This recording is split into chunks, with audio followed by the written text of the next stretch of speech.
So our next story is going to be super different. It's going to have like a totally different tone from a person across the country with a really different story about new beginnings. And so with that, MJ, I welcome you up. Thank you so much for coming to our show.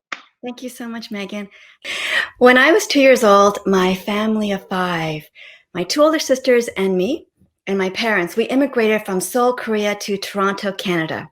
My mother dressed us in jean jackets and jean shorts with red berets. She was a fashionista and she wanted us to look good.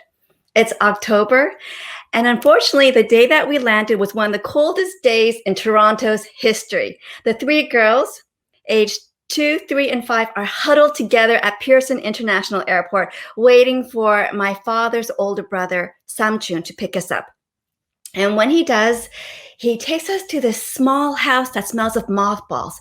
And my father takes out this photo and he says to his brother, and the photo is of my uncle standing in front of a mansion. Where is this other house of yours, this bigger house? My aunt, my uncle's wife, Emo, she laughs and says, "Surely you didn't think that was our house.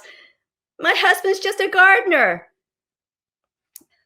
My father's brother had written that he owned a gardening supply store. And so it turned out that the joke was on my parents.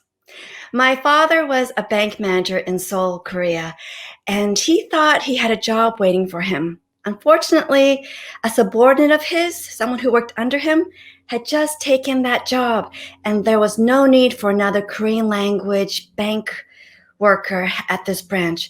And when my father went to other businesses to get a job, he was told his Korean university education wasn't valid in Canada. If he wanted to get a decent paying job, he had to start all over again. And with the family of three girls, all under the age of 5 and under, that wasn't a possibility. Plus, he was sending money back home to his parents in Seoul. So he started doing anything he could. He worked as a room service waiter at nighttime, a court translator during the day, and in the wee hours as a worm picker. It took him 3 months of very hard work to save for first and last month's rent. And I went with my father to see this huge 3-bedroom apartment in the Jane and St. Clair area of Toronto, which is a place now and then known for an area for newcomers. And my father, I see him going through all the rooms and amazed at this huge place that was available for below market value. He immediately signs a lease, and on the day that we move in, my mother is so happy, and she looks around and tells us where she's going to place the chungs, the black lacquered furniture with pearl inlay that she's going to get delivered from Seoul, Korea, where we used to live, and this will be a part of our home now. We only have 2 mattresses to sleep in as furniture that night. 1 mattress for the 3 girls and 1 mattress for my parents. And we turn off the light dreaming of our new home in Toronto, just ours. And then we realize why this apartment was below market value. We hear so many rodents scurrying around on the floor. And my sisters and I run to my parents' mattress and we lay with my mother as my father, he crouches by the mattress and he has his shoes and he bangs them ferociously, trying to hurt as many mice as possible. This banging is him banging his frustration, his anger, his resentment, everything that he's been feeling for the past 3 months. Luckily, my sisters get to go to school. And my mother, she tries to make the best of it by bringing me out into the playground. And there's pictures of me with like light blue fluffy hat and gloves and scarves, like bundled up on the swing. And I'm freezing. And my mother must have been freezing too. She just wanted us out of that apartment. So one day, while we're getting ready to go out to the playground, I pick up my little shoe, and I'm 3 by then, and I see these 3 little baby mice, like cuddled together. They look just like me and my sisters, and my mother sees it, and she passes out. It's a little too much for her. She ends up laying in bed for the rest of that day, and I wake her to let her know that we need to pick up my sisters. She does, and there's something different about her from that day on. She just lays in bed from now on while my sisters go to school, and I stay home alone, kind of dreaming about my life in Seoul with my grandparents and my aunts and uncles and my cousins. A year later, my father, he works so hard that he saves enough for a down payment for a condominium, and we move a few blocks away near Jane and Eglinton, still the newcomers area. And I get to go to school. I go to Our Lady of Victory School, and my teachers, I love them. They understand me. I'm the shy little person who just loves to play by herself. And my favorite teacher is Miss Bologna. She's my second grade teacher, and she lets me stay inside during recess and lunchtime, and she lets me help grade the papers and everything. She understands me. And when I notice, there are 2 times I noticed that she made some mistakes in her marking, I point them out to her, and she says, it's not a big deal. One day, she stands in front of the classroom and remarks that there is a school-wide speech writing competition. And as she passes out the blank pieces of paper, she says to me, Myung-Jin, I think you can do it. You can win this.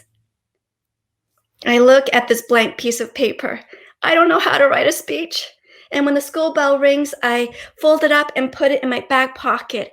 And that night, when I come home, I ask my sisters, how do you write a speech? And they tell me, just write it like you're writing a story. So I write my story, my life as a cookie. It's about how I'm made, baked, and when I come out of the oven, the baker takes one look at me, picks me up, and says, you're perfect. And she gobbles me whole, not even chewing or biting or anything, just swallows me up. And then I die. And I am at the gates of heaven. I was religious then. And I see God, and God says to me, you're perfect. So months after I hand in my assignment, I hear an announcement that the winner of the school-wide speech competition is Myung-Jin. And the prize is she gets to say the speech in front of the entire school at the next assembly. So I go home that night, and I'm really upset because that's not what I want. And my sisters, they tell me, don't worry, we'll be standing up front with you. And if you forget your words or you get too scared to continue, we'll read the speech for you. The day of the assembly, I asked Miss Bologna if I could please go to the bathroom, but she doesn't hear me because I realize I barely speak above a whisper. And when my name is called up, I want to hide. I don't want anyone to see me. And I'm sitting crisscross applesauce. And my friend Luigi, he smiles at me and he says, you can do it, Myung-Jin. And so I walk up and I look around to see if I could find my sisters, and I don't see them. And now I'm standing in front of the entire school. And I take out my speech. My Life as a Cookie, room 206 by Myung-Jin. And then I'm told to speak louder and into the mic. And so I do so. But I look up and I see Valencio. He's another friend of mine. He gives me his thumbs up. So I begin. My life as a cookie. And I hear laughter. And it feels good. And when I finish my speech, there's applause. And Miss Bologna, she's looking at me so proudly. And I feel great. People understand me. I feel heard.